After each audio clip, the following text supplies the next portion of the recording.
nacido en 15 de junio de 1882 en Pitești, una ciudad provinciana del entonces Reino de Rumanía. Desde temprana edad, su vida estuvo marcada por la rigidez militar, ya que su padre era oficial del ejército.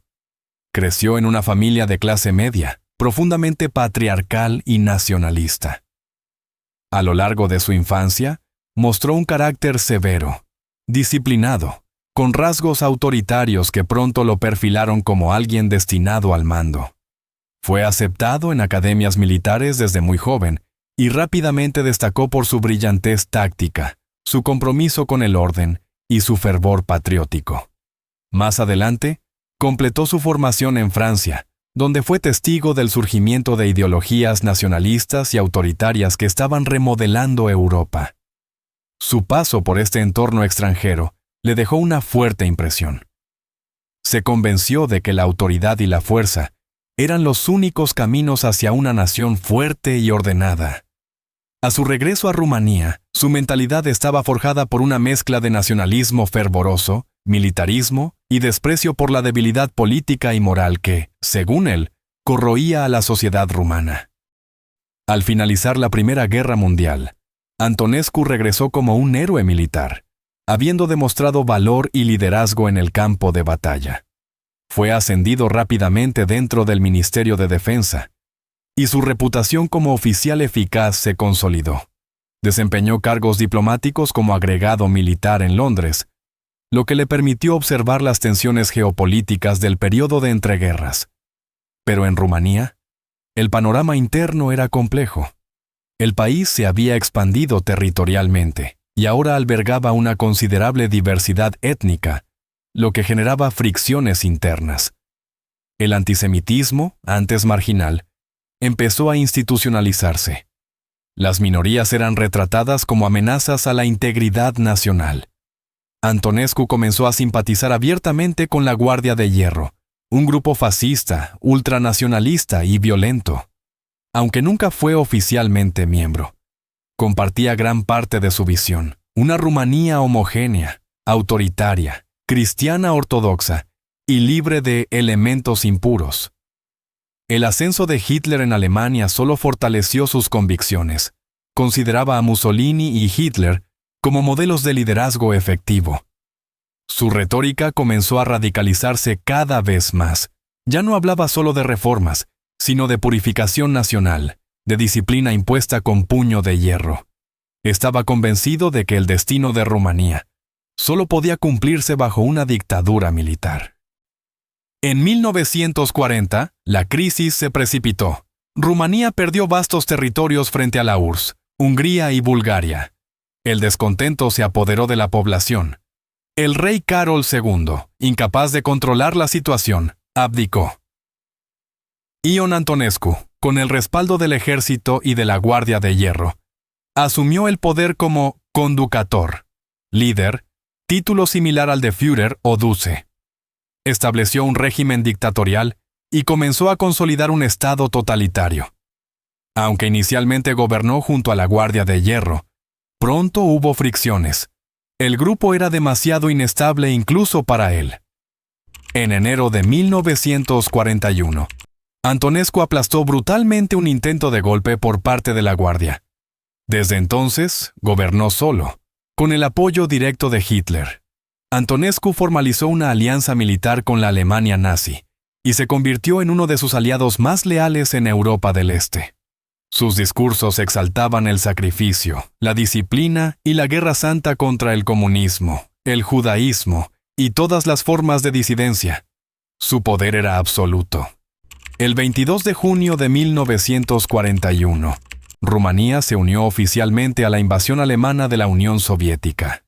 Antonescu declaró una cruzada nacional contra el bolchevismo, pero esa guerra escondía otro objetivo: la eliminación de las minorías consideradas indeseables. En las primeras semanas, se cometieron atrocidades impensables. En Iași, miles de judíos fueron ejecutados en un pogromo sangriento perpetrado por fuerzas rumanas con apoyo civil. Más de 13,000 personas fueron asesinadas en cuestión de días. El régimen de Antonescu implementó una política sistemática de exterminio, cientos de miles de judíos fueron deportados a Transnistria, una región bajo control rumano donde las condiciones eran inhumanas. Muchos murieron de hambre, frío, tifus o ejecuciones sumarias. A los gitanos también se les persiguió. Al menos 25,000 fueron enviados a campos donde la mayoría no sobrevivió. Aunque Rumanía no construyó cámaras de gas como Alemania, el nivel de brutalidad fue igual de escalofriante. Las matanzas eran abiertas, visibles. Antonescu no fue un simple colaborador, fue autor intelectual y ejecutivo del genocidio. Firmó órdenes, supervisó operaciones y despreció toda crítica interna. Su antisemitismo era ideológico, no coyuntural. Era parte integral de su visión del Estado. En 1943, la situación en el frente oriental se tornó catastrófica para el eje.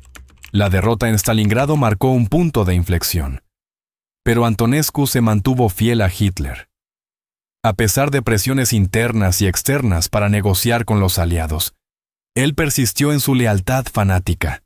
Pensaba que, incluso si Alemania perdía, podría obtener una posición negociadora más favorable si mostraba firmeza. Pero la realidad era otra. La población rumana sufría los efectos de la guerra. El descontento se expandía.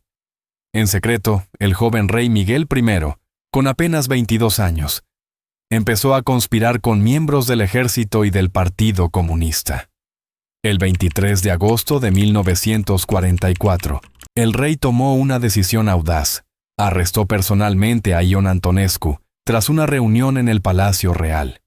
Fue un golpe de Estado sin precedentes. El régimen fascista colapsó en cuestión de horas.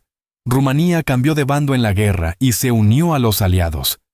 El ejército rumano comenzó a luchar contra los alemanes, acelerando la derrota nazi en Europa Oriental.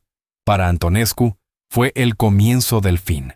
Antonescu fue entregado a las autoridades soviéticas y, más tarde, devuelto a Rumanía para enfrentar un juicio público. El Tribunal del Pueblo fue creado para juzgar a los criminales de guerra y establecer un precedente de justicia. El proceso fue largo y mediático. Se presentaron documentos, órdenes firmadas, testimonios de sobrevivientes y fotografías de los horrores cometidos.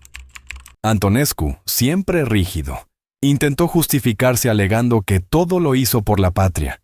Dijo haber salvado a Rumanía del comunismo, pero los crímenes eran imposibles de ocultar. Se habló de ejecuciones masivas, de trenes de la muerte, de niños enterrados vivos.